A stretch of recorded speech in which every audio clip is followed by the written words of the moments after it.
پیچھے فرعون کا لشکر ہے. قال اصحاب موسیٰ انا لمدرکون. موسیٰ علیہ السلام کے ساتھیوں نے کہا موسیٰ اچھا پھنسا دیا بھائی آپ نے, اب کہاں جائیں گے ہم؟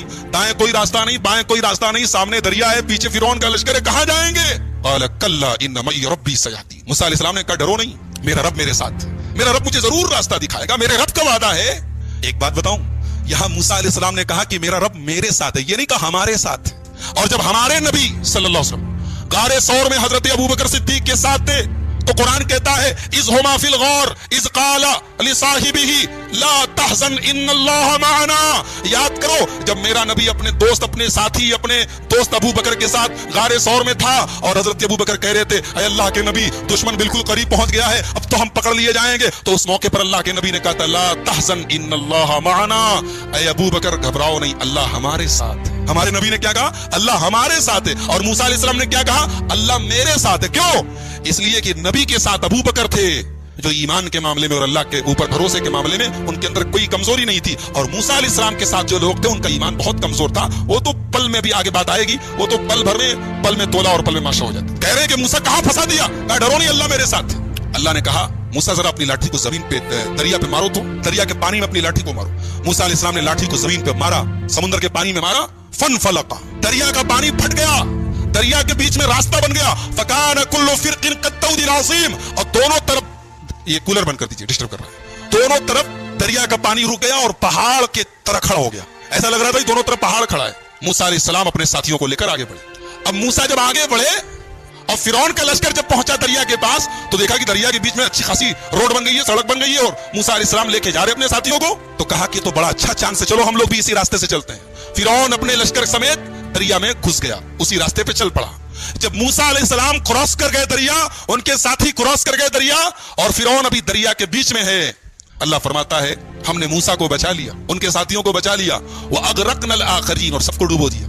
فرعون کو ڈوبو دیا, فرعون کے جتنے حواری مواری تھے سب ڈوبو دیا. فرعون کا پورا محل پڑا ہے, دولت پڑی ہے, باغات پڑے ہیں, سلطنت پڑی ہے, یہاں فرعون ڈوب رہا ہے. جب فرعون ڈوبنے لگا تو کہنے لگا آمنت بالذی آمنت بہ بنو اسرائیل, میں اس اللہ کے اوپر ایمان لاتا ہوں جس کے اوپر بنی اسرائیل ایمان رکھتے ہیں. میں اللہ کے اوپر ایمان لاتا ہوں, میں مسلمان ہوں. اللہ کی طرف سے آواز آئی الآن, اب آئی ہے بدھی, اب تمہیں سمجھ میں آئی ہے بات. وقد عصیت قبل وکنت من المفسدین, تم ایک نمبر کے فسادی اور نافرمان تھے, آج ایمان لائے ہو. ایک بات پتہ چلی کہ آدمی کو آخری ٹائم کے پہلے توبہ کر لینی چاہیے. مرنے کے ٹائم جب, جس کو کہتے ہیں نا غرغرہ کی حالت, حدیث میں جس کو غرغرہ کہا گیا, غرغرہ جانتے کس کو بولتے ہیں؟ جب آدمی کو کوئی چیز کھلائی جائے اور حلق کے نیچے نہ اترے, یہ جس کو ہماری زبان میں کہتے ہیں بولی بند ہو جائے, اس کے بعد توبہ قبول نہیں ہوتی, اس کے پہلے تک توبہ قبول ہو سکتی ہے. یہ فرعون اس اسٹیج کو کراس کر چکا تھا. فرعون دریا میں ڈوب رہا ہے اور کہہ رہا ہے میں ایمان لے آیا. اللہ نے کہا کچھ نہیں, تیرے ایمان کی کوئی اوقات نہیں. الآن وقد عصیت قبل, تو ایک نمبر کا نافرمان تھا, فسادی تھا, اب تو ایمان لایا ہے. اللہ نے کہا کہ آج ہم تجھے ڈوبوئیں گے لیکن تیری ڈیڈ باڈی کو سیو کریں گے. فَالْيَوْمَ نُنَجِّيكَ بِبَدَنِكَ لِتَكُونَ لِمَنْ خَلْفَكَ آیَةً. اے فرعون, تیری ڈیڈ باڈی کو ہم محفوظ کر لیں گے تاکہ تو قیامت تک کے لوگوں کے لیے نشانی بن جائے. اللہ فرماتا ہے اگر سارے انسانوں کی مانگ میں پوری کر دوں, جو مانگے وہ دے دوں, تو میرے خزانے میں کوئی کمی آنے والی نہیں ہے.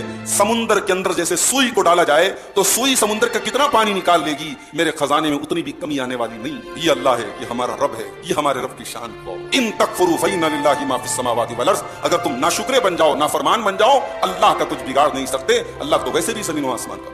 اللہ کے رسول کی شان میں نعتیں پڑھی جا رہی ہیں, اور وہ نعتیں ایسی ہیں اللہ کے نبی کے مقام کو اللہ تک پہنچایا جا رہا ہے. کیا اللہ کے نبی نے منع نہیں کیا تھا؟ لا تطرونی کما اطرت النصارى عیسی ابن مریم, مجھے اتنا نہ بڑھانا جتنا عیسائیوں نے عیسی ابن مریم کو بڑھا دیا تھا. انما انا عبد فقولوا عبد اللہ ورسولہ, میں اللہ کا بندہ ہوں, مجھے اللہ کا بندہ اور اللہ کا رسول ہی کہا کرو, مجھے میری پوزیشن سے بڑھانے کی کوشش نہ کیا کرو. کہ کتا تو وہ جانور ہے جس کو پالنے سے منع کیا گیا, جو برتن میں منہ لگاتے تو 7 بار برتن کو دھلنے کا حکم ہے, لیکن کتا بھی جب اس کو ٹرین کر دیا جائے, اس کے پاس علم آ جائے, نالج آ جائے, تو اس کتے کا مقام بڑھ جاتا ہے اور اس کا شکار کیا ہوا جانور آپ کے لیے حلال ہے. تو اگر علم کی بدولت ایک کتے کی پوزیشن بدل سکتی ہے اور کتے کا مقام بدل سکتا ہے تو ہم اور آپ تو انسان ہیں. لہذا یہ بہت بڑی دلیل اس بات کی ہے کہ ہم علم دین کو سیکھیں اور عالم بنے, یا عالم نہ بنے تو کم سے کم طالب علم بنے, اسٹوڈنٹ آف نالج بنے, ہم دین کے علم کو حاصل کریں. کسی کے اندر اگر کوئی برائی دیکھو تو اس کی تنہائی میں اصلاح کرنے کی کوشش کرو, اس کا چرچا مت کرو, اس کا اعلان مت کرو, اس کی پبلسٹی مت کرو. فرمایا لا يحب اللہ الجہر بالسوء من القول الا من ظلم, اللہ تبارک و تعالی کسی کی برائی کے اعلان کو پسند نہیں کرتا. الا من ظلم, ہاں اگر کسی کے اوپر ظلم ہوا ہے تو مظلوم کو یہ حق حاصل ہے کہ وہ اپنے اوپر ہونے والے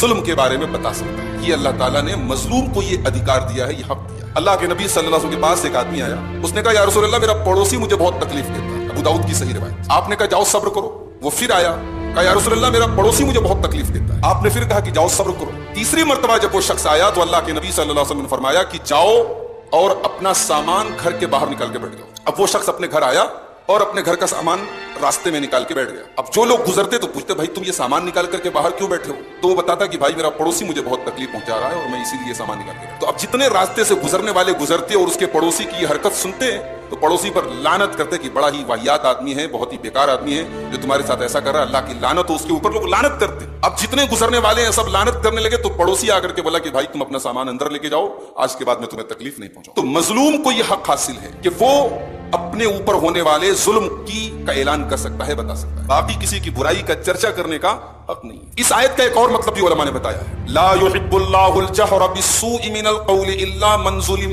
اللہ تبارک و تعالی کسی برائی کے اعلان کو پسند نہیں کرتا. ایک ہوتا ہے کہ انسان نے برائی کی اور ایک یہ ہے کہ اپنی برائی کی پبلسٹی کر رہا ہے, برائی کا اعلان کر رہا ہے, برائی پر فخر کر رہا ہے. یہ چیز اللہ کو پسند نہیں. اگر کبھی غلطی ہو گئی, گناہ ہو گیا, تو اگر آپ کے گناہ پر اللہ تعالیٰ نے پردہ ڈالا ہے تو آپ پردے کو برقرار رکھیے, اللہ کے پردے کو چاک مت کیجیے. اسی لیے اللہ کے نبی فرماتے ہیں, بخاری اور مسلم کی روایت ہے, کل امتی معافن الا المجاہرین. میری امت کے تمام لوگوں کی معافی ہو سکتی ہے مگر کھلم کھلا گناہ کرنے والوں کی, گناہ کا اعلان کرنے والوں کی, گناہ کی پبلسٹی کرنے والوں کی معافی نہیں ہوگی. پھر آگے اللہ کے پیارے نبی صلی اللہ علیہ وسلم اس کا مطلب بتاتے ہیں کہ گناہ کا اعلان کرنے کا مطلب یہ ہے کہ ایک شخص نے رات میں کوئی گناہ کیا اور اللہ تبارک و تعالیٰ نے اس کے گناہ کے اوپر پردہ ڈال دیا اور صبح کو وہ اللہ کے پردے کو چاک کر رہا ہے اور اپنے گناہ کے بارے میں لوگوں کو بتا رہا ہے, تو یہ اللہ کے نزدیک ناقابل معافی جرم ہے, اس کی معافی نہیں. اللہ نے فرمایا کہ برائی کے اعلان کو اللہ پسند نہیں کرتا. اس کے بعد اللہ نے فرمایا کہ اگر کسی نیکی کا آپ اعلان کرتے ہیں تو اللہ کو وہ بھی پتا ہے, اور کوئی نیکی آپ چھپ کر کے کرتے ہیں اللہ کو وہ بھی پتا ہے, اور آپ کے اوپر کسی نے کوئی ظلم کیا, کچھ غلط کیا, آپ نے معاف کر دیا, اللہ کو یہ بھی پتا ہے. ان تبدو خیرا او تخفوه او تعفو عن سوء فإن الله كان عفوا قديرا. اگر تم کسی بھلائی کو ظاہر کر کے کرتے ہو یا کسی بھلائی کو چھپا کر کے کرتے ہو, او تعفو عن سوء یا کسی کی کوئی برائی کو نظر انداز کر دیتے ہو, معاف کر دیتے ہو, فإن الله كان عفوا قديرا.